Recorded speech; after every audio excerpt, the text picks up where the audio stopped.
Okay, hey guys, I'm going to teach you or do a tutorial on how to paint your KitchenAid mixer. This is the mixer that I painted. It is a 6-quart professional KitchenAid mixer, and it was in like the color of like a dark charcoal gray. Know that if you decide to do this, like I used a gloss spray paint in order to do it, so this right here. Know that it's not going to be the same finish that you had before from the like them professionally doing it in the factory and getting it to you. It will, depending on how good you are at spray painting, it's going to depend on if you actually get the gloss look to it or slightly like overspray look to it. I don't mind that it's not perfectly smooth, but you can do a clear coat after your spray paint sets up. You can then you spray on a clear coat to make sure it's got that shine if you want the shine. I'll probably eventually do it just because I'm sure that this will get somewhat nicked and chipped since I use it so much. But I'm going to show you how to disassemble it and tape it off and what you need to tape off and things like that, and then putting it back together.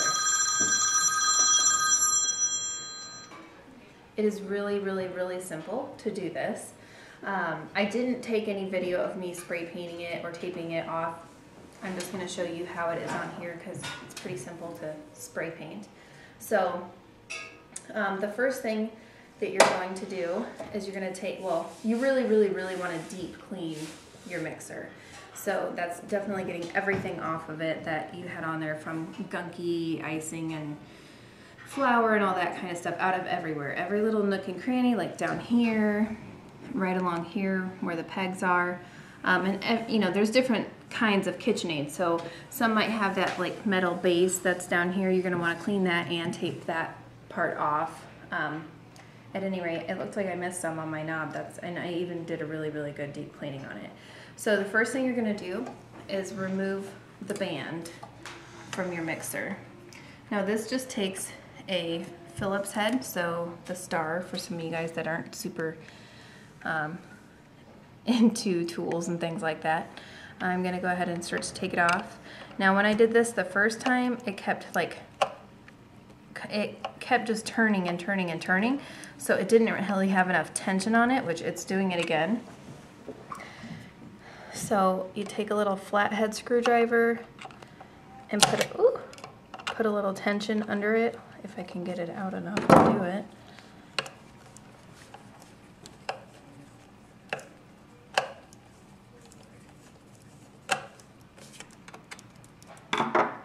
Let's see. Can't almost get under it at that point. I'm gonna just try to keep going on it. Okay, so coming back to kind of show you, I had to stop for a second to get this to actually go underneath it. So to hold it tight enough to put pressure so that it comes this way, you get that little flathead screwdriver under there, and then it starts to come out. Okay, so now you want to hold the band together and get that little screw out of there. It's such a booger, this one.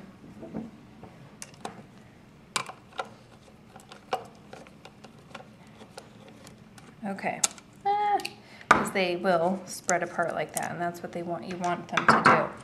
Then it just unclips, and you're just going to set this aside. And then the other thing I did, because there's only a few screws that you're going to have to take off, I just put my little screws into a container separately.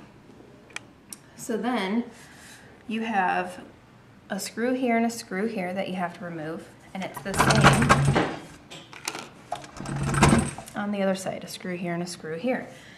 Then you're going to remove this little one here, and then this is the flathead. You take this screw off and this little clip comes off. Okay, so I think that's all easy. Now back up to the lid. Once you take these screws off, this just pops off, so the whole lid comes off, and then you can tape off or plastic wrap, tin foil the motor and everything, and then you'll just have this to paint separately. So I taped off this little thing around here. I actually put in some like gummy stuff in here, that would, you know, form to the shape of this little screw, so I need to get the rest of this stuff out of here. Anyway, so you tape all of that off the best that you can. When you're taping off, you want to use the 3M Scotch or Duck brand of the blue painter's tape. It just comes off better, it works better, and you won't have residue that's left behind like you do for masking tape. So I'll kind of show you how I did. Like along here, you just hold it flat to the edge of the little thing. And if you have a spot that's touching down onto the paint, you don't want to do that, or onto your mixer, because that's going to get painted and then you'll have this little mark. So you're just going to wrap like that and pinch it off. And then that's done. Then you would come back up to here and you would tape off all of that. You're going to tape off your whole handle and knob.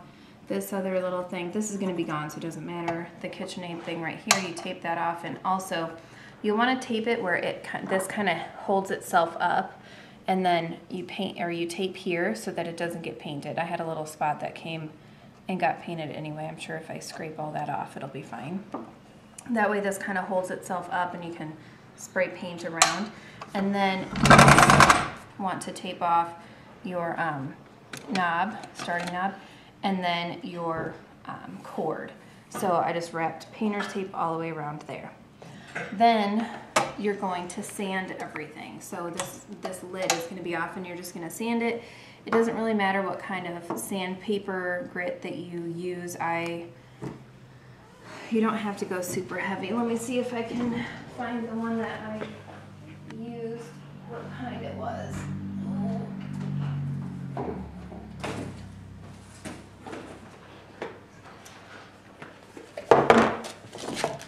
So 3M, it's a 220 grit is what I use.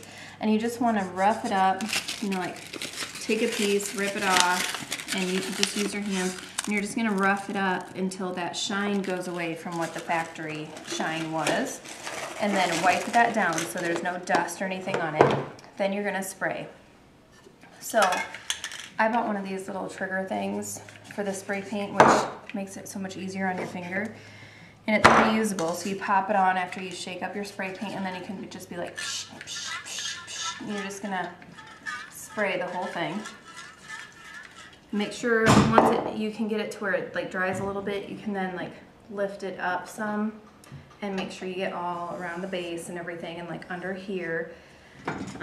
Another thing to note when you are painting, I didn't tape off along here because, you know, this thing glides up and down, so I wanted to get down here painted, and I wanted to paint back here. So when you do get done painting it, so let's say you sprayed all of it,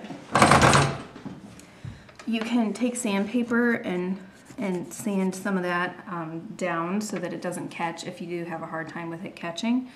You could probably also tape it, but for me I was a little worried that when I moved it up or down that the tape would get caught and then I would have this whole issue to deal with.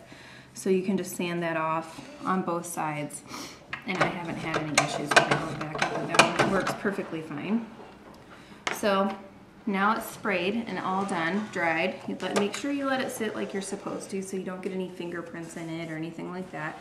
Then you can go around and untape all of your stuff.